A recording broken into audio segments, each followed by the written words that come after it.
Hi, guys. Today, we will start with the story how terrible it was to be accused of witchcraft in 1692. Shadows over Salem. In the bitter winter of 1692, the town of Salem lay under a heavy shroud of frost and fear. The land, barely tamed from the wilderness, stood raw and merciless. Smoke curled from the chimneys of timber houses, their warmth unable to thaw the hearts of the people who lived within. Superstition was no longer whispered.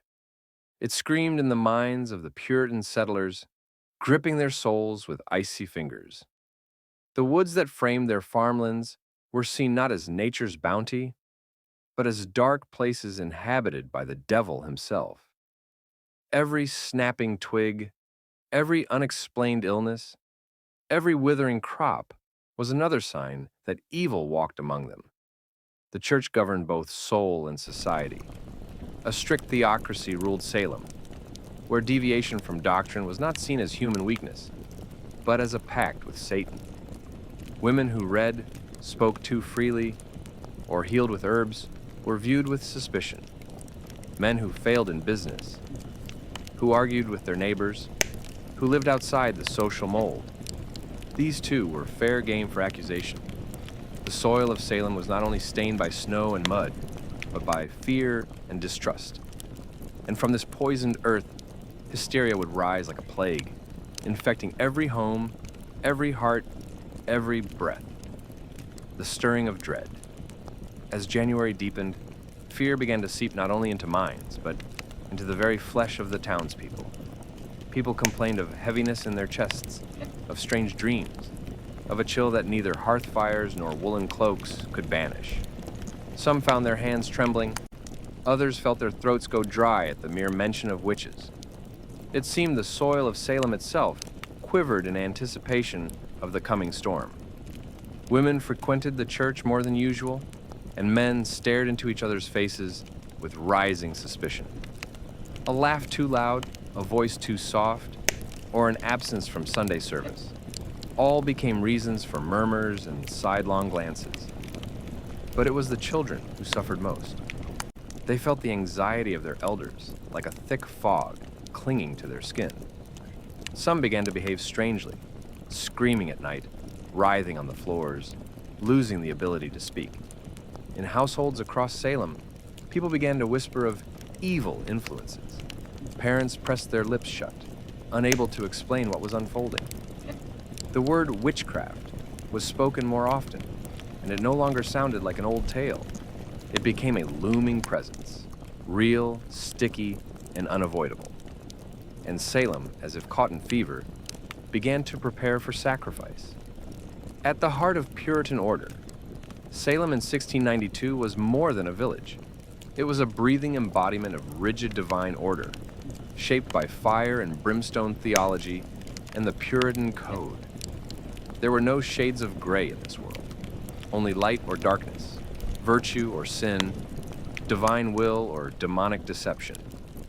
The Puritan community, obsessed with the dread of eternal damnation, demanded obedience, submission, and an unrelenting pursuit of spiritual purity. Any deviation from the expected path was not simply a fault, it was a symptom of corruption, and in desperate times, a mark of Satan's influence. The framework seemed stable, but beneath the austere surface seethed tensions that had accumulated over years. Envy among families, disputes over land, friction within church factions, and buried grudges. All it required was a spark to ignite an inferno. The elders of Salem held a sacred position. They were more than religious guides. They were judges, enforcers, and the moral guardians of the town. Their words carried the weight of heaven and law alike.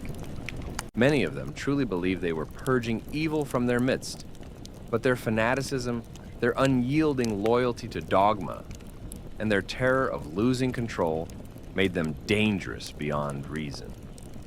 In the eyes of the villagers, these men stood as intermediaries between heaven and earth. And if such a man pointed to a neighbor and declared, "He traffics with the devil," there was little hope of rebuttal. Defenses fell on deaf ears.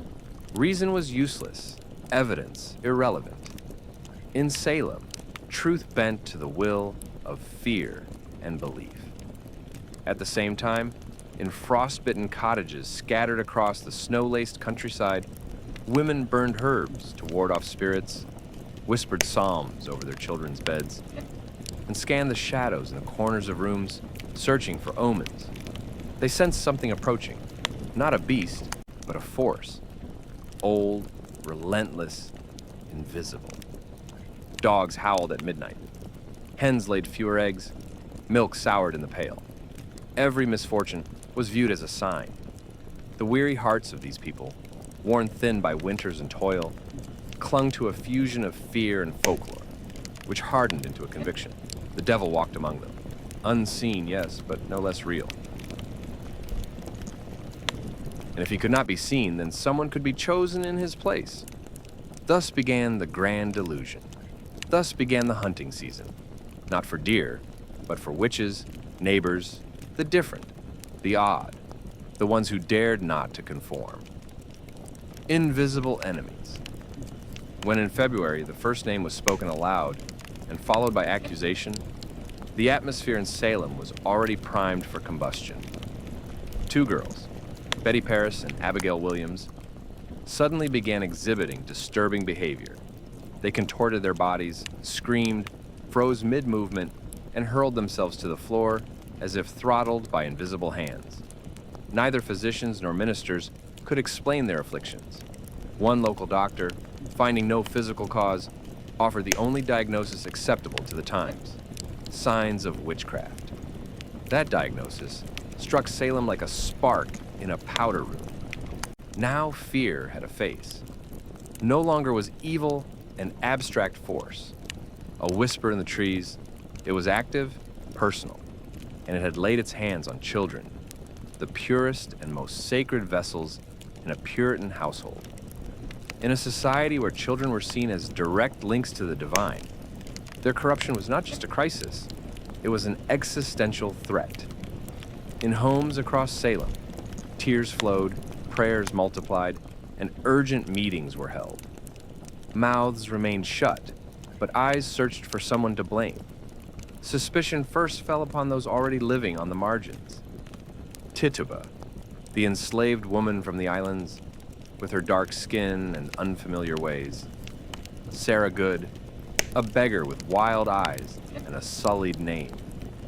Sarah Osborne, a woman who had drifted from church attendance and broken with tradition. These women were not chosen for guilt. They were chosen for convenience. They were not safe. They were visible. And so they became the first victims. The iron doors of the jail swung open. Witnesses came one after another, swearing they had seen, heard, or felt the evil that emanated from the accused. Evidence was no longer required, only fear, feelings, and dreams, in which a familiar face appeared in the form of a cat or a dark spirit. The courts no longer sought truth. They sought names. Thus began the hunt, not for facts, but for specters conjured in the minds of terrified people. And more often, those specters wore the faces of neighbors. The chain reaction of fear. When the first accusations were made official, a quiet but unstoppable chain reaction began in Salem. A society built upon rigid hierarchy suddenly found itself teetering on the edge of chaos. Every word spoken at the wrong moment, every glance cast without care, every strange behavior or illness, now all could be interpreted as a sign of unholy influence. People began to fear not only witches, but themselves. In every home, behind every curtain, fear nestled. Fear of accusation, fear of association, fear of being next. Rumors spread like serpents through dry grass. Someone remembered that months ago, Sarah Good had refused alms while staring too intently. Another swore they had seen Sarah Osborne, muttering to herself at dusk. As for Tituba, anything and everything was said. Her origins, her accent, her stories about spirits, overheard by children, all became proof of her alliance with Satan. No evidence was necessary. Fear, distorted memory, and communal anxiety were enough. The most sinister development was the weaponization of children. The very girls who had started the hysteria were now considered official witch finders. Their words were treated as gospel, their accusations as sentencing. The girls pointed fingers, shrieked, convulsed, and claimed to see specters. Judges and ministers believed God was speaking through them. No one dared question it. Who would accuse a child of lying when souls were on the line? Suspicion became currency. People began accusing others to protect themselves. Those who feared they might be next chose to strike first, and those already accused sometimes gave names, hoping to lessen their fate. This was no longer a battle between good and evil. It had become a battle for survival. The church could not recite prayers fast enough. The jails overflowed. Winter ended, but the cold remained. It had moved inside, into the bones, into the breath, into the hearts. Salem became a place where faith turned into fear, and fear into accusation. Where words killed and silence became a crime. A world where no one had friends anymore, only enemies, real or imagined. Flesh and blood of suspicion. Soon, suspicion ceased to be an abstract concept and became a living, tangible force that penetrated every aspect of life in Salem. Accusations of witchcraft were no longer rare. They became a routine part of conversation, a source of anxiety, and at the same time, of bitter satisfaction. Men, women, and children ceased to be merely neighbors or members of a single community. Each now bore the mark of a potential enemy. Inside homes and on the streets, the atmosphere was such that any action could be interpreted as a conspiracy with unholy forces. Common human frailties, fatigue, nervous tension, the ailments of old age, children's illnesses, were all attributed to witchcraft. If someone fell ill, it was assumed that dark forces had their hand in the suffering. Disputes between neighbors, old grudges, and petty quarrels all transformed into evidence of secret pacts with the devil. People grew afraid to speak openly, not because they feared punishment for lies, but because they feared their words might be misunderstood and turned against themselves. Women, already on the margins of society, became especially vulnerable. They could no longer even retreat into their rooms to tend the sick or pray without fear that someone would notice and report them. Their weaknesses, tears, exhaustion, bitterness, were taken as proof of guilt. Sometimes the accused were forced to stand trial, enduring torturous interrogations meant to extract confessions of crimes they never committed, under threats of torture or spiritual condemnation. With each passing day, the chain of accusations grew longer, and the victims closer to destruction. Even the strongest in spirit began to doubt their own righteousness, searching for signs of witchcraft within themselves and their loved ones. The world they lived in became a trap, where fear and suspicion were a web, tightening more and more with each day. In this grim reality, every step could prove fatal. The destruction of trust and families, trapped in suspicion. During those terrifying months, as accusations multiplied daily, trust between people shattered like fragile crystal. Families that had once been bound by love and understanding began to fracture under the weight of suspicion.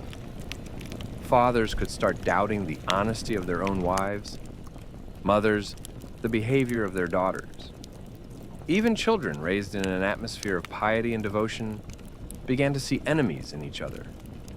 Whispers behind backs, eyes full of mistrust, reproachful silences, all these emerged not only from fear of witches without, but also from the internal torment consuming souls from within.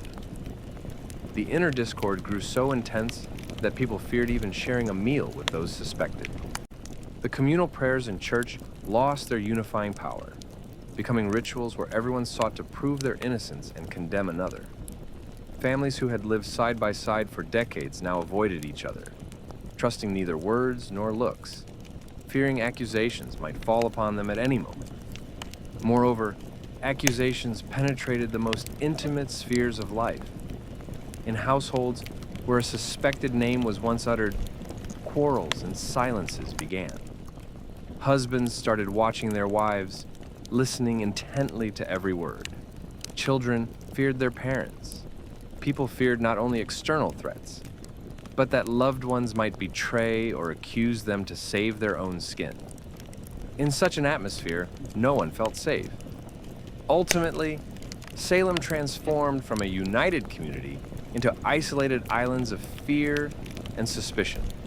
People ceased to be merely neighbors. They became hunters and prey simultaneously, trapped in an endless cycle of suspicion, lies, and despair. It was a time when not only lives were shattered, but human hearts as well. Torments of conscience and fear of eternity. The unbearable pressure of accusations was not confined to external circumstances. It deeply penetrated the minds of every accused and every witness. In those grim days, fear was not only earthly fear of prison or death, it was also fear of eternity, the curse of the soul, condemnation for dealings with the devil, and eternal torment in hell. For Salem's religious society, the question was not merely about bodily survival, but about the salvation of one's soul and the souls of loved ones. Thus, every accused lived in terror, not only for their life, but for their eternal fate. Psychological pressure on the accused reached such heights that many began to doubt their own innocence. In a society where every sin could be linked to diabolical power, internal struggle became torture. Some victims, desperate, confessed to crimes they did not commit, hoping for mercy from judges or mitigation of their fate. Others held fast to the end, preferring death over false confession, which was believed to be a curse upon their soul. This battle caused many to lose their minds. Torments of conscience, nightmares, paranoia, and fear of constant surveillance turned the accused into prisoners of their own minds. Their inner worlds crumbled faster than their physical selves, and their suffering became double, both bodily and spiritual. These days brought not only physical but also soul death. Ministers, as spiritual guides, played a dual role in this grim drama. On one hand, they preached mercy and forgiveness. On the other, they called for repentance and punishment for sins. Their words often became the last justification for trials and torture. Faith and fear, hope and despair mingled in people's hearts, creating an atmosphere of constant anxiety and inner turmoil. Prisons as chambers of despair and hopelessness. As accusations spread and fear grew, Salem's prisons filled with prisoners deemed witches and their accomplices. These places were ill-equipped to hold large numbers of people. Cramped, damp, poorly lit cells quickly became a living hell on earth. Darkness, cold, and the spirit of despair hung over the inmates, intensifying the sense of hopelessness each day. For many, imprisonment meant more than loss of freedom. It was a prelude to a terrible fate. Solitude, deprivation of fresh air, and the constant anticipation of trial created in the souls of prisoners a sense of complete oblivion. Many suffered from illnesses that no one tended to, and poor nutrition and filth worsened their condition. Occasionally, prisoners were taken to interrogations or tortures, then returned to cells where they lay in dirt and blood. Psychological pressure combined with physical violence broke not only bodies, but also wills. Some, losing hope, confessed to the most horrific accusations to end their suffering or gain temporary relief. Others resisted to the last breath despite pain and exhaustion. Among the prisoners grew despair, the feeling that escape from this trap was impossible. and salvation unattainable. Outside, the prison seemed remote, but for the prisoners themselves, it was the center of their world, a place where their hopes and dreams were utterly destroyed. The community outside slowly forgot those locked away while their fate was decided behind closed doors. Letters, pleas for help, and prayers often went unanswered. The prisons became symbols of how quickly fear can turn human life into endless torment. Social alienation and the breakdown of community. Bond's accusations of witchcraft became a true scourge on Salem's social fabric, tearing apart bonds that had connected neighbors, relatives, and friends for centuries. Under normal circumstances, the community relied on mutual aid, resource sharing, and support in difficult times. But with the advent of fear and suspicion, all these foundations collapsed. Those accused immediately became outcasts. They were rejected not only in public life, but in everyday affairs. No one wanted to associate with the suspects, fearing their own names would be tarnished. People avoided helping the sick, dared not visit the homes of the accused, and even refused business dealings with them. Relatives, fearing shame, distanced themselves from their accused family members.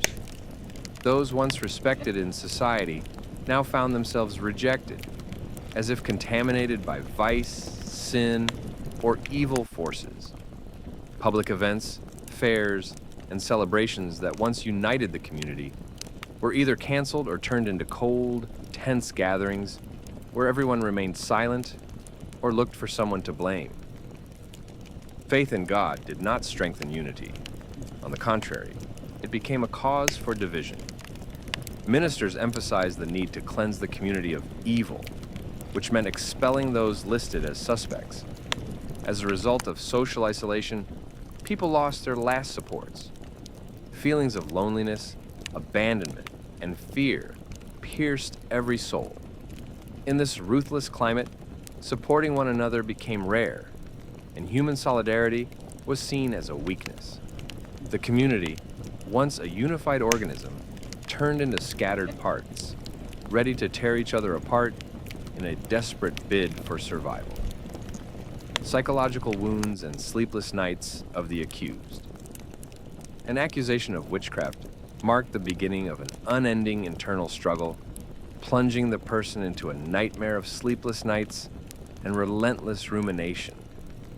Each night for the accused was like an endless trial, where darkness was not just the absence of light, but a symbol of all-consuming fear and hopelessness.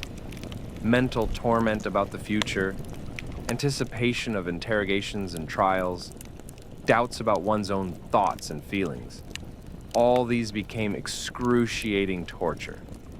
Memory replayed vivid and painful moments from the past, now seen as signs of witchcraft. Simple words once spoken in jest, accidental gestures or looks now turned against the individual. The mind constantly conjured images of acquaintances who might become traitors, whose whispers or glances had sparked the tragedy. Night became a battlefield between reason and madness, where every breath and every rustle could be seen as proof of guilt. Fear and loneliness gnawed at the psyche, breeding anxiety, depression, and sometimes mental breakdowns. Many accused felt abandoned to fate, with no hope for support or understanding. In this mental hell, a person began to lose their sense of self, becoming a shadow of their former self, a prisoner of their fears and memories. In such a situation, even faith, once a pillar of strength, could become a source of doubt. Terrifying words about sin and punishment intensified spiritual anguish, forcing the person to oscillate between hope for mercy and despair at the prospect of doom. This internal conflict worsened an already dire condition, making the accused's suffering nearly unbearable. The impact of accusations on children and youth. During the witch hunts, when fear and suspicion permeated every aspect of life, children and youth suffered especially deeply. Their fates were intertwined with those of their parents and neighbors, and accusations spared not even the most innocent. Many children witnessed the arrests and interrogations of their loved ones, leaving deep psychological scars. Some became suspects themselves. Innocent words, childish fantasies, or even accidents could be interpreted as signs of witchcraft. Teenagers and children quickly learned to fear, to hide their thoughts and feelings, to avoid unwanted attention. They grew up in an atmosphere of constant stress, where every game could be seen as a witch's ritual, and friendships as conspiracies against the community.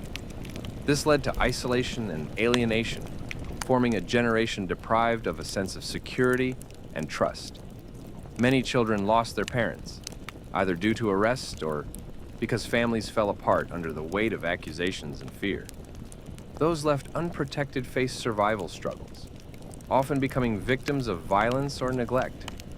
These innocent souls became unwilling hostages of the terror engulfing the town, bearing the heavy burden of preserving the memory of those tragic times. Moreover, the upbringing and education of children changed under the influence of fear. Teachers and ministers emphasized religious instruction, sometimes exaggerating the dread of evil. This fostered not only religious fanaticism in youth, but also deep anxiety as they entered adulthood. Thus, the witch hunt left not only broken families, but a generation raised in an atmosphere of distrust and fear, loss of trust within families, and the breakdown of kinship bonds. During the witch hunts in Salem, the home, which should have been a refuge of safety and love, turned into a source of fear and suspicion. Accusations of witchcraft destroyed the closest and most sacred bonds between husband and wife, parents and children, brothers and sisters.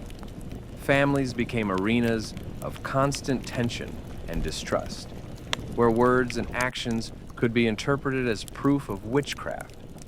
Many families fell apart under the weight of accusations. Husbands and wives, unable to bear the pressure and fear, distanced themselves from one another, trying to separate from the accused family member to avoid becoming the next victim. Parents, fearing for their children's lives, sometimes abandoned or rejected them, worried that the children might be marked as heirs of evil deeds. In families where one member was accused, the remaining members often lived in constant fear of betrayal and exposure. This process of destroying trust was exacerbated by social isolation and stigmatization. People were afraid to openly discuss their feelings and problems, fearing conversations might be recorded and used against them. Trust, which had been built over years, was shattered in weeks or even days. Families once exemplifying strong ties and mutual support now existed as fragile, divided units enduring ongoing crisis.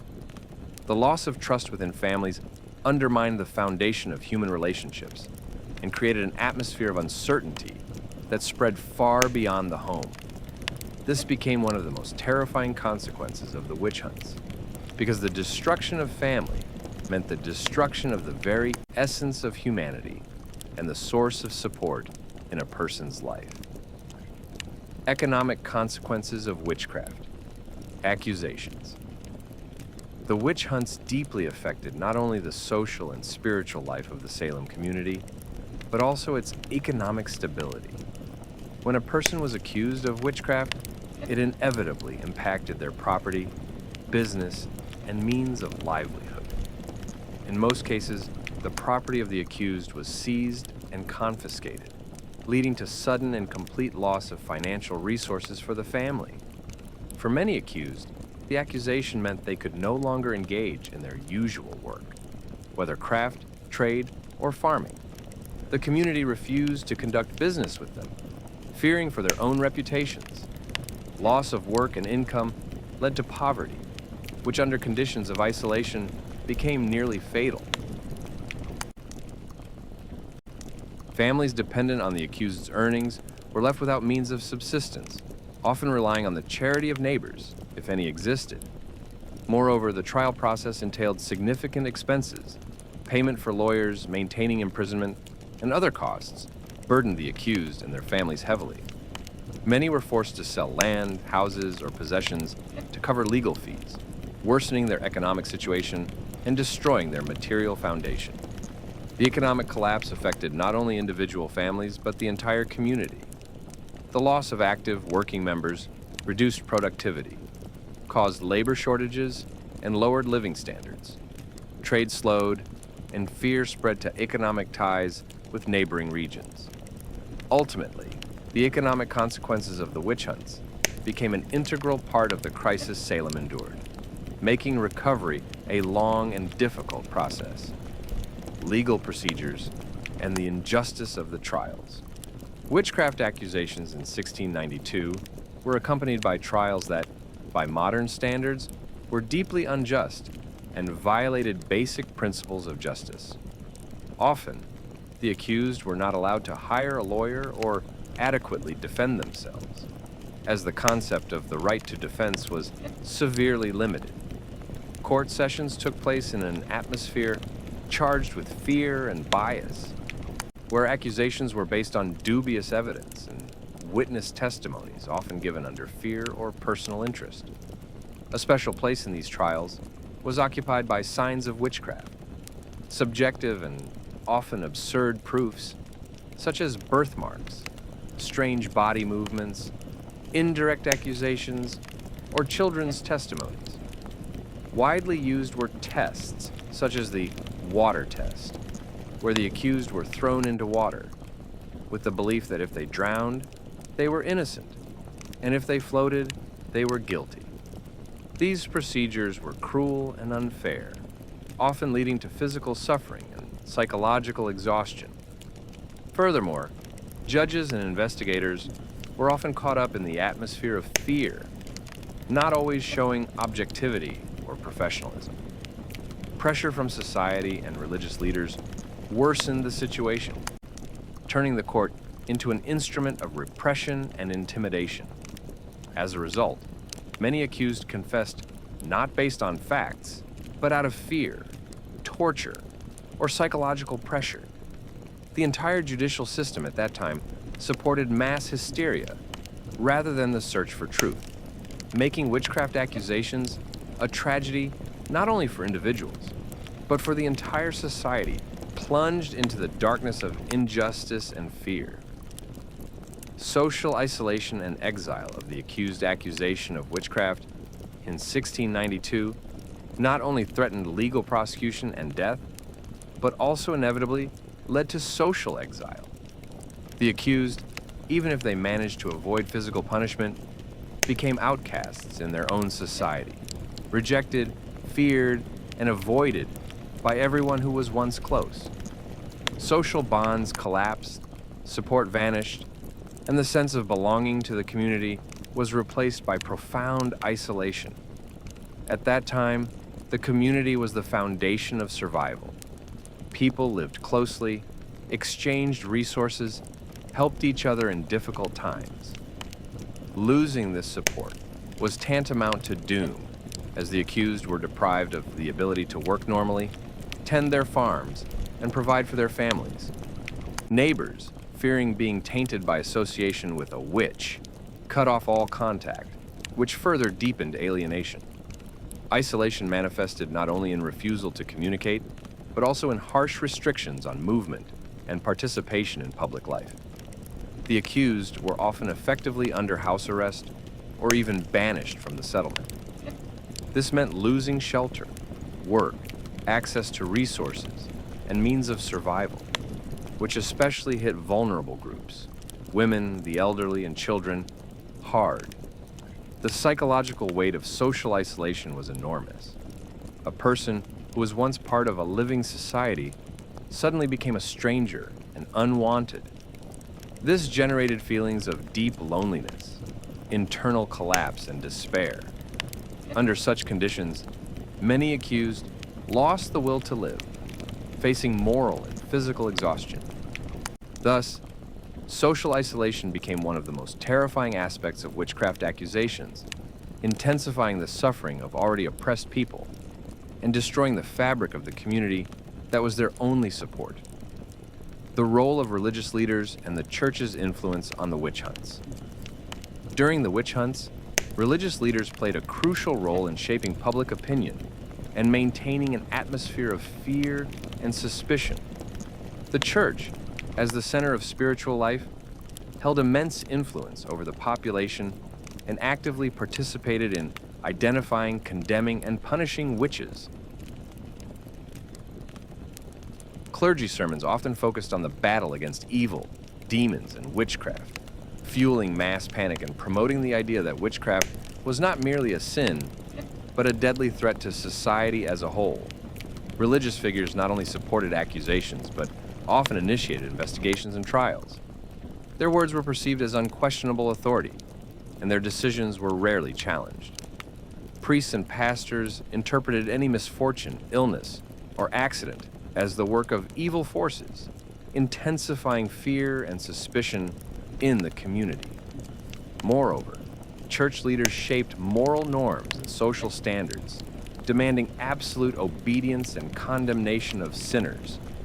Accusations of witchcraft became a tool for maintaining discipline and control, and a means of intimidating those who deviated from religious or social norms. The church's role also included organizing public rituals and gatherings where rumors spread and belief in the threat was reinforced. This created a vicious cycle of fear, where religion not only reflected but amplified the atmosphere of hatred and intolerance. Ultimately, the influence of religious leaders and the church became one of the main driving forces behind the witch hunts, turning religious faith into an instrument of social persecution and oppression. The psychological impact of fear and paranoia on the accused witchcraft accusations in 1692 caused deep psychological trauma, often more devastating than physical suffering. Those suspected of witchcraft faced not only external pressure from society and the legal system, but also an internal battle with their own fear, doubt, and despair. Constant threats to life and freedom led to chronic stress, depression, and severe moral exhaustion. In an atmosphere of mass panic and ruthless accusations, paranoia became a natural reaction to reality.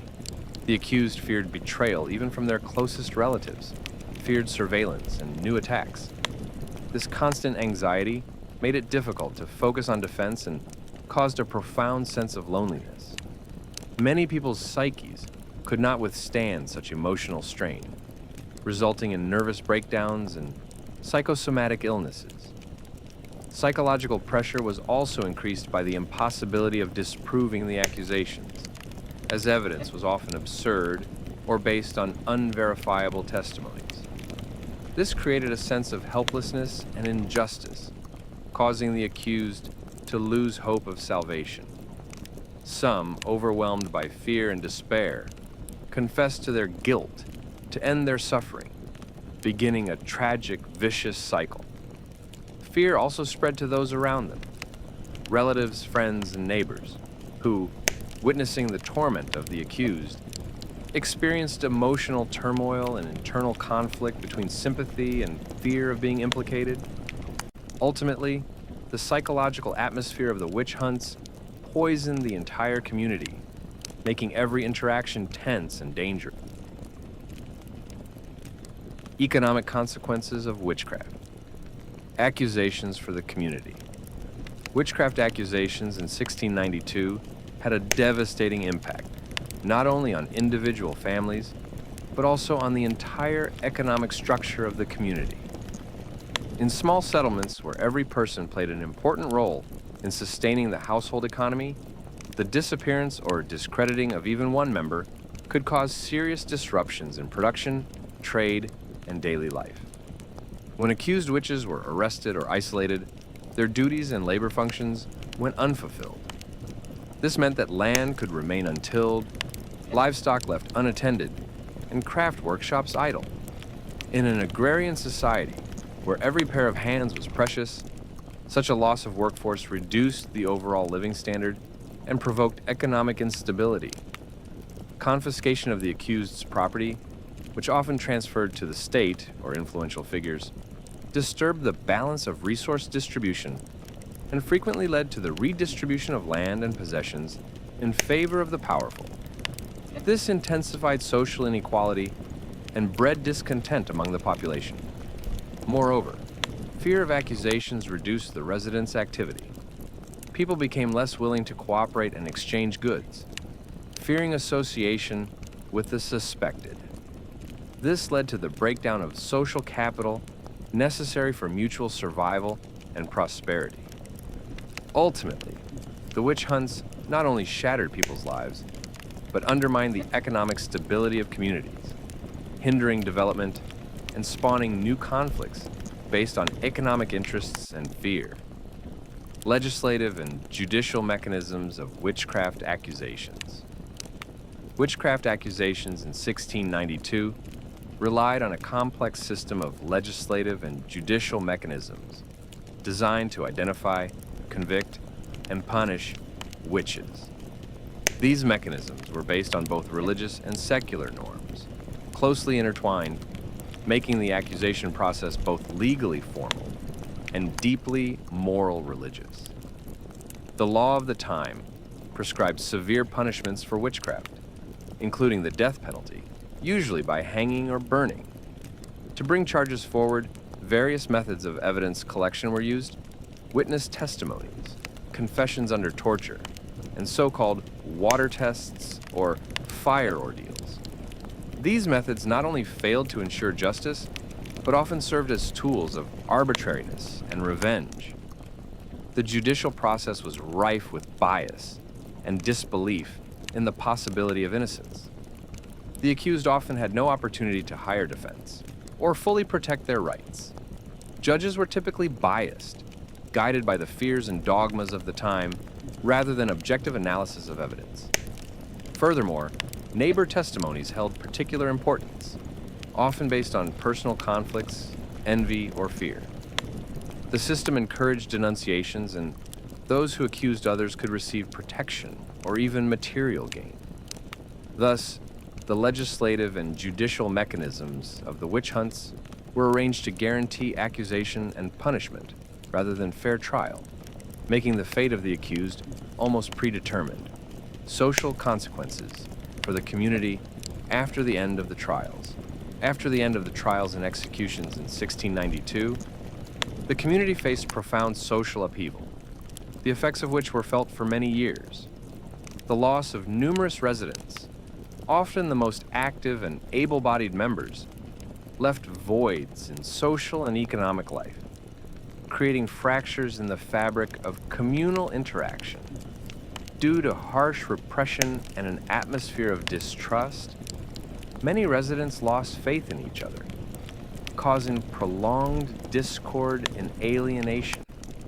People feared openly expressing their thoughts or supporting the accused, afraid of becoming the next victims. This generated an atmosphere of silence and isolation, where ordinary human relationships and mutual aid became impossible. Moreover, society became divided into the pure and the tainted, leading to stigmatization and long-term social discrimination against those connected to the accused. Even after acquittals and rehabilitations, many families remained under a shadow of shame, and the children of the accused could never fully restore their social standing. The social fabric of the community was so damaged that rebuilding trust and normal life took decades. Many traditions and customs related to communal living and cooperation were lost or seriously disrupted. Fear and suspicion became part of everyday reality, negatively affecting the overall moral climate and development of the community.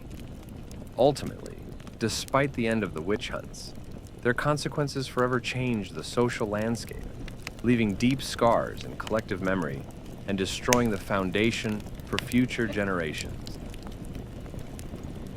The role of religion and the church in witchcraft, accusations and trials. Religion and the church in 1692 played a key role in shaping public opinion and the legal framework on which witchcraft accusations and subsequent trials were built. In that era, religious norms and doctrines were integral to everyday life and worldviews, and the church acted as the main authority defining what was sinful and what was godly behavior. Pastors and priests actively participated in investigations, serving as witnesses, experts, and moral judges. Their sermons often emphasized the need to combat satanic forces and warned congregants against contact with witches, which heightened fear and suspicion among the population.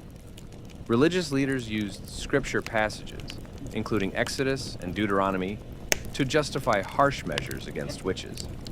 The church was also connected with the punishment system. Many accused underwent church tortures and purification rituals, viewed as means of healing the soul and atoning for sins.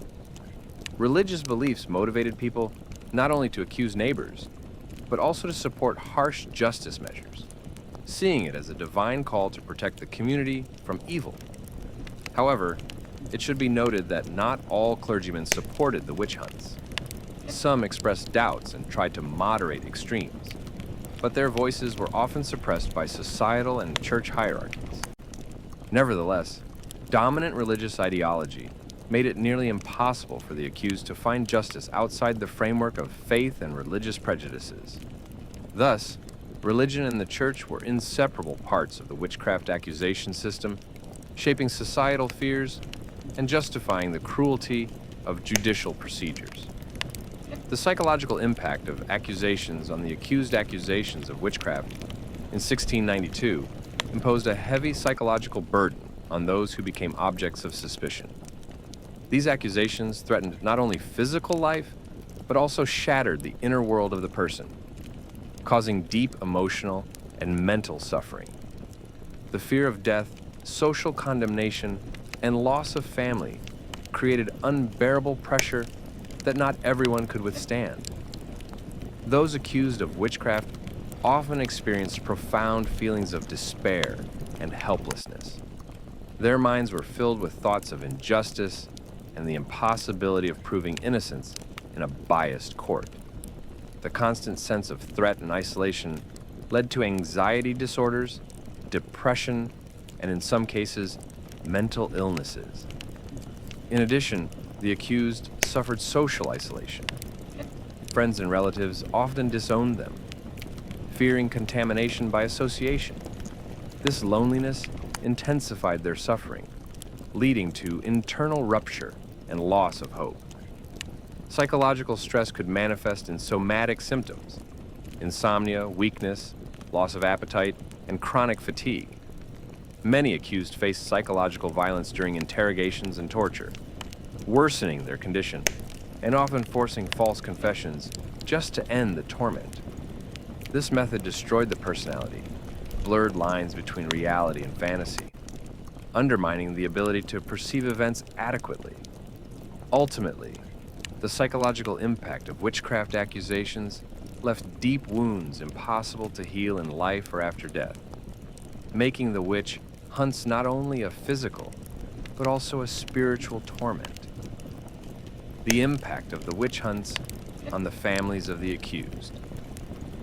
Accusations of witchcraft in 1692 destroyed not only the lives of the suspects themselves, but also led to catastrophic consequences for their families.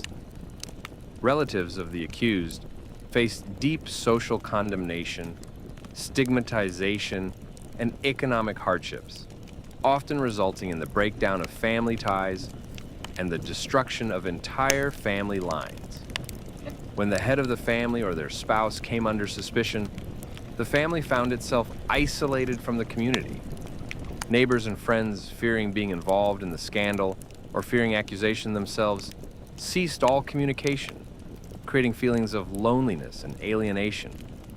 Children especially suffered, having to endure not only the loss of their parents, but also rejection by society and difficulties in finding work or marriage. The economic situation of families often became catastrophic. Confiscation of the accused's property led to loss of livelihood, and bans on running businesses or crafts deprived them of earning opportunities. Women and children frequently ended up on the brink of poverty, forced to beg or scrape by with occasional work. Psychological pressure on families was enormous. Fear for the life of the accused relative, anxiety over social stigma, and uncertainty about the future created a constant atmosphere of stress and worry. Many families fell apart, unable to withstand the emotional and material burdens. In some cases, to save what remained of their families, relatives tried to prove the innocence of the accused. But this was extremely difficult due to society's and the judicial system's bias. Often, such attempts led to additional accusations and persecution. Thus, the witch hunts had a devastating impact on the families of the accused, tearing not only social bonds, but also destroying the economic and emotional foundation of their existence. Lifestyle and daily hardships of those accused of witchcraft. Those accused of witchcraft in 1692 lived lives filled with constant fear and restrictions that affected their daily activities and way of life. Although many were ordinary peasants, artisans, or housewives, their status as suspects imposed significant social and economic barriers. In daily life, the accused often experienced isolation and alienation. Neighbors avoided them, meaning they could not participate in community affairs, joint fieldwork, or craft guilds. This restriction of social contacts led to deteriorating living conditions and a lack of support during difficult times. Many accused could not fully engage in their professions. Trade, crafts, and agriculture required the trust of partners and customers, which was denied to them. Without support and the ability to take part in community life, their incomes sharply declined, worsening an already difficult economic situation. Besides material hardships, daily life for the accused was accompanied by constant psychological stress, fear of arrest at any moment, ongoing interrogations, and threats. This atmosphere of fear hindered concentration on work and family duties, leading to physical and emotional exhaustion. Often the accused had to hide or move to more remote areas to avoid persecution. Such displacements disrupted their life stability and sometimes caused the breakup of family and social ties. Thus, the lifestyle of those accused of witchcraft was filled with numerous hardships and deprivations that increased feelings of helplessness and despair, making their existence extremely difficult and unstable. Judicial procedures and interrogation methods used on the accused. In 1692, the judicial processes in witchcraft cases were harsh and often unjust, with interrogation methods designed to extract confessions at any cost. The legal system of the time did not provide for equality of parties and was often based on suspicions, rumors, and witness testimonies that were frequently unreliable or coerced. Interrogations of the accused took place in an atmosphere of pressure and fear.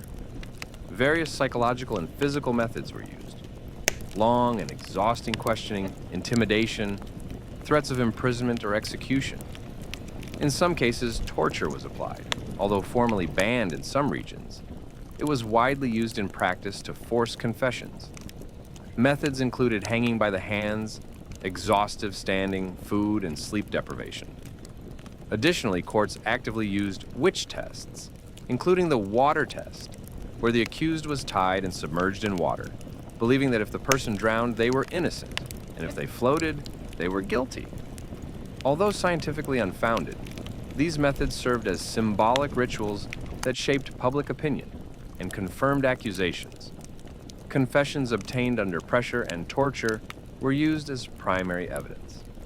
The inability to prove innocence was rarely considered an argument, and often denial of accusations was taken as proof of guilt. Judges and jurors tended to trust fear and superstition rather than rational arguments. As a result, judicial procedures in witchcraft cases in 1692 were not aimed at seeking truth, but at confirming a predetermined accusation.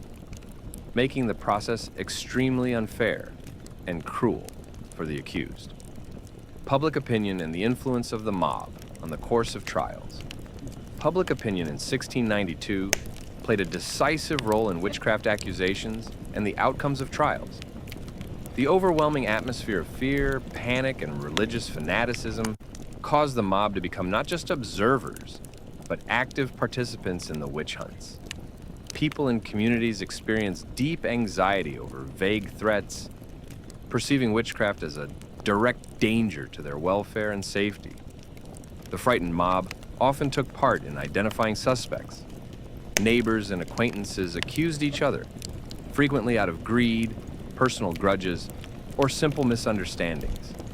Accusations spread like wildfire, pulling more and more people into the circle of suspicion. Mass hysteria was fueled by religious sermons and fear of punishment if anyone showed doubt or sympathy toward the accused. Public gatherings and mass hearings, often held in squares or churches, turned into theaters of accusation and condemnation. The mob could demand punishment, applaud sentences, and sometimes even carry out vigilante justice. This collective psychosis pressured judges and investigators to issue harsher decisions. The fear that if witches were not fought, evil would spread and destroy the community justified extreme measures and ruthless punishments. As a result, the accused rarely expected objective consideration. Public opinion and mob fear pushed for swift and severe verdicts. Thus, the influence of public opinion and the mob created an atmosphere of unrelenting fear and distrust, where human life and justice were sidelined in favor of panic and cruelty. The role of religion and the church in witchcraft, accusations and trials. Religion and the church played a key role in shaping and sustaining the witch hunts. In 1692, exerting powerful influence on public consciousness, judicial proceedings, and methods of accusation.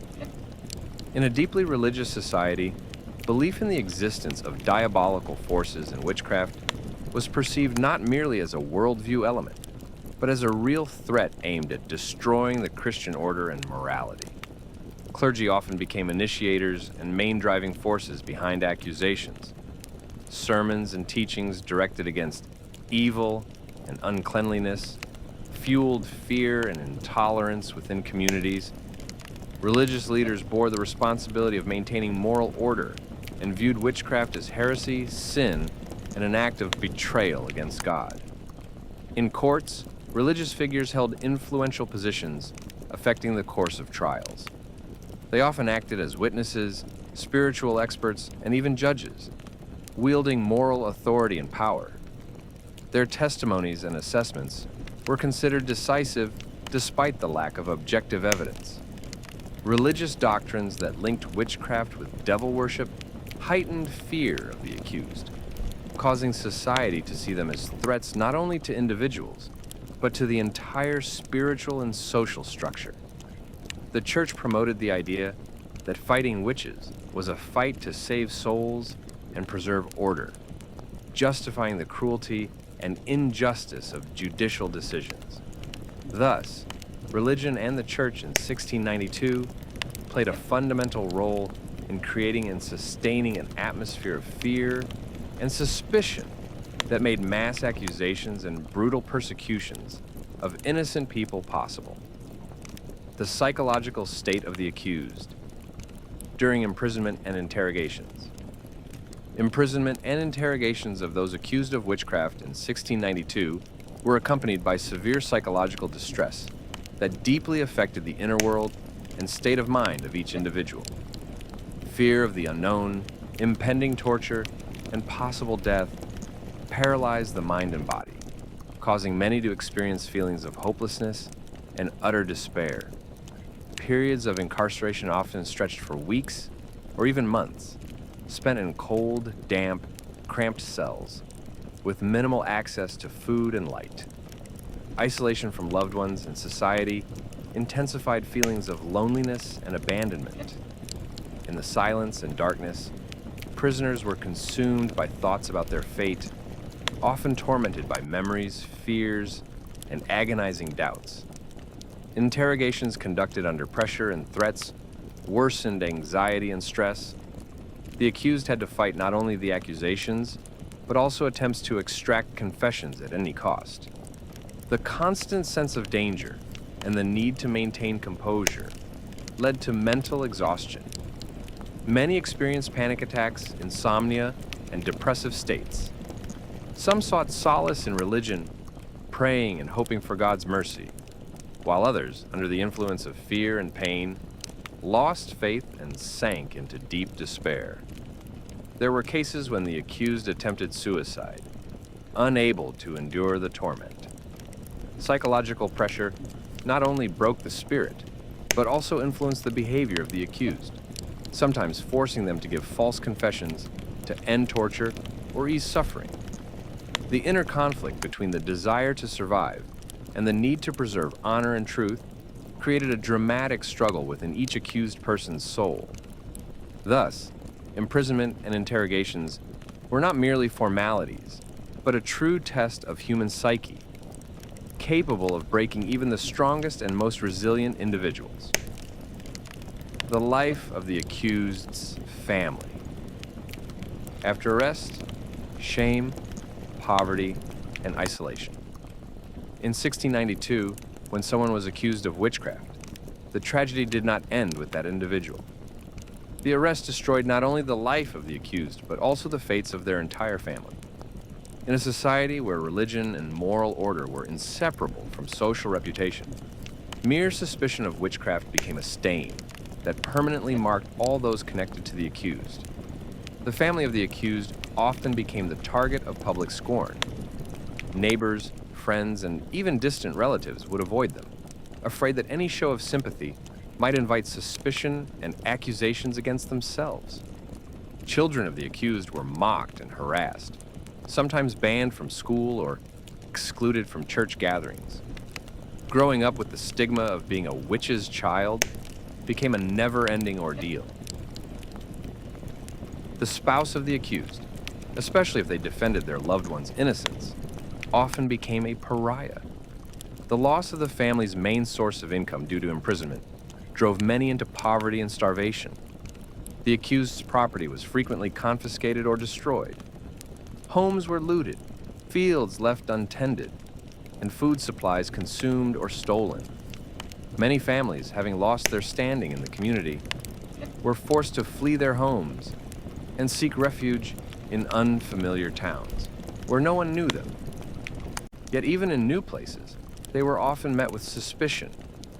People believed that evil could be inherited, and relatives of the accused were seen as potential threats, even if they had never been charged. The moral and spiritual toll was devastating. Children left without a parent grew up burdened with grief and guilt. Spouses experienced agonizing internal conflict, torn between love and loyalty on one side, and fear for their own lives and the safety of their children on the other. Some, overwhelmed by pressure, began to believe in the accused's guilt, not due to evidence, but because public opinion and the church left no room for doubt. Thus, an accusation of witchcraft was like a tidal wave, crashing through an entire family and erasing everything: their good name, their property, their sense of stability, and their hope for the future. It turned ordinary, respectable people into outcasts, leaving them with nothing but shame, loneliness, and despair. Daily life. While awaiting trial, days between fear, prayer, and hope. After arrest and imprisonment, the accused faced a torturous period of waiting, long, grim days filled with anxiety and hopelessness. These days, weeks, and sometimes months between arrest and the actual trial became a unique form of suffering. Daily life lost all familiar structure. No sense of time, no space of one's own, no dignity left intact. Prisoners were held in overcrowded, filthy, and foul-smelling cells. Stone walls let in the cold, wooden cots were damp, and the food was meager and revolting. Conditions were equally harsh for women, men, the elderly, and the young.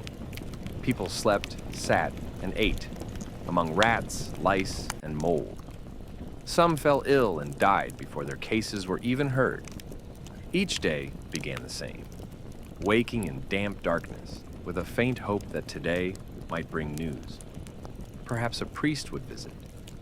Perhaps family would send a message. Perhaps a hearing would be announced. More often, nothing happened. Days blurred into a monotony of silent waiting. Prayer became the only refuge. Not just prayers for salvation, but pleas for understanding. Why had God allowed such injustice? Some prisoners clung to their humanity, praying aloud, sharing crumbs of bread with the weaker, offering words of comfort. They sought meaning in suffering, hoping that the trial would cleanse their soul. Others gradually lost the will to live, refusing food, falling silent, staring at the walls for hours. In a place where any day might be their last, emotions ran raw. The psychological toll was immense. People lived in constant fear of being called for interrogation, of new false testimony, of judgments already decided. The most terrifying thing wasn't the trial itself, but the uncertainty. Even innocence was no shield. In fact, denying guilt often made the court more suspicious. Sometimes prisoners heard the screams of others from nearby cells, intensifying their sense of helplessness. Any noise might herald new suffering. A visit from a jailer sparked dread, a letter, a message from family, or a summons to judgment. Everything merged into unbearable anticipation. And yet, even in this hell, people clung to hope. Hope to be heard. Hope that truth might still triumph. Hope for a word from a child, a friend's prayer, a tear forgiven. Hope remained the last possession within these cold walls. Fragile, nearly silent, but alive. The final night before execution, silence, memories, and farewell to life. When all had been decided, when the judge had spoken the sentence, and no plea, no letter, no miracle could alter the outcome, there came the final night. The night when the accused, condemned for witchcraft, was left alone with their past, their pain, and the nearness of death. It was a night of absolute silence and profound awareness. The prison sank into darkness, as did the mind of the condemned. There was no longer fear of interrogation or humiliation. That was all behind. Only death remained, clearly defined in the morning. The rope, the gallows, the short walk to the execution site. No prisoner knew what the soul truly felt in this moment until they themselves stood in it. The world felt both distant and piercingly beautiful, terrifyingly cruel and heartbreakingly precious. Many spent the night in prayer. Some prayed for forgiveness, some for their orphaned children, some for those still alive and perhaps soon to follow them. Sleep was rare. The mind became unnaturally sharp. Childhood came rushing back. Faces of loved ones, the scent of bread from the hearth, hymns sung in church, the laughter of friends. All that once seemed ordinary now gleamed like treasure. Some wrote letters in the night, even if they knew no one would read them. They wrote because words were the only way to leave a mark. These letters rarely contained anger. More often, they held love, sorrow, faith, and forgiveness. Some were passed to guards, some secretly handed to fellow inmates, some hidden in cracks and stone walls, in the hope that one day someone might find them. The body began to behave strangely, trembling, cold sweats, weakness, and yet a strange calm, as though the body knew its time had come and yielded. Some tried to hold on to dignity. They washed, straightened their clothes, arranged their hair, not for the executioners, for themselves, to meet the end as a person, not a condemned witch. If someone shared the cell, those final hours became a time of deep and wordless fellowship. The accused embraced, forgave, and whispered final wishes. They were bound by suffering, and that bond was stronger than blood. As dawn neared, a terrible clarity settled in. The heart beat slowly, steadily. It was understood. This sunrise was the last. The light creeping through the bars felt cold and alien. Yet, it was the final witness to a human soul that had spent the night not in rage or hatred, but in memory, in faith, and in a quiet farewell. The execution, a moment of eternity, and history's silent judgment. Morning came cold, despite the warmth of the season. The air was damp, as if nature itself sensed it was about to witness something terrible and irreversible. The bells rang, not for celebration, but as a call to reckoning. In Salem, people gathered at the town square, drawn not so much by curiosity as by a heavy sense of communal duty. The execution of a witch was not an ordinary affair, though week by week it had become increasingly routine. The condemned was led from the prison in chains. The steps were heavy, not from iron, but from the weight of the soul. The crowd stood silent. Some clenched their fists, others made the sign of the cross. Some turned away, unable to bear witness. The eyes of the accused scanned the faces. Some were familiar, others strangers, but in none did they find certainty. Even among the accusers, doubt flickered like a candle in the wind. The gallows rose on its wooden platform, mocking any notion of justice. The stairs upward seemed endless, each step a heartbeat, each breath a final one. Around stood clergy, magistrates, soldiers, children, elders, women, and each in that moment felt themselves part of something larger, something darker, older, beyond their control. The accused did not scream, did not beg, did not speak, only a gaze, deep, human, and not fixed on the executioner or the crowd, but on something beyond time. They looked into the future, to the day when their descendants would judge the judges, the witnesses, the entire society. They were not a witch. They were a person. And that truth became clear in the final second. The noose tightened, the wood groaned. A moment, and it was over. The crowd flinched but did not disperse. They stood silently as if time had stopped. The wind swept through the square, carrying not only the soul of the dead, but a fragment of every witness's conscience. The judges left quickly. The soldiers marched away. Only whispers and a sense of profound wrongness remained. The body was removed and cast into an unmarked grave. No cross, no prayer, no farewell. But in the hearts of those still capable of feeling, a memory remained. A memory of injustice, of fear turned to frenzy, of how easily a person becomes a victim.